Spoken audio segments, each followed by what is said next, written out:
கள்ளக்குறிச்சி மாவட்டம் உளுந்தூர்பேட்டை சுற்றுவட்டார பகுதிகளில் கருப்பு தர்பூசணி அறுவடை தொடங்கியுள்ள நிலையில் அண்மை காலமாக ஏற்பட்டுள்ள பனிப்பொழிவால் விளைச்சல் குறைந்து கிலோ ₹8 அளவுக்கே கொள்முதல் செய்யப்படுவதாக விவசாயிகள் வேதனை தெரிவித்துள்ளனர்.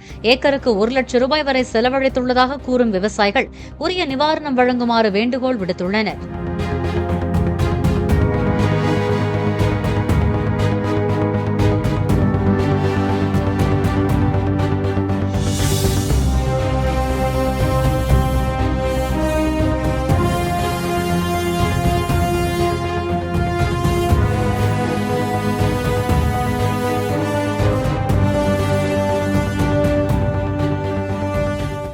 பிளே ஸ்டோர் மற்றும் ஆப் ஸ்டோரில் இருந்து பாலிமர் செயலியை QR கோடு மூலம் பதிவிறக்கம் செய்யுங்கள்.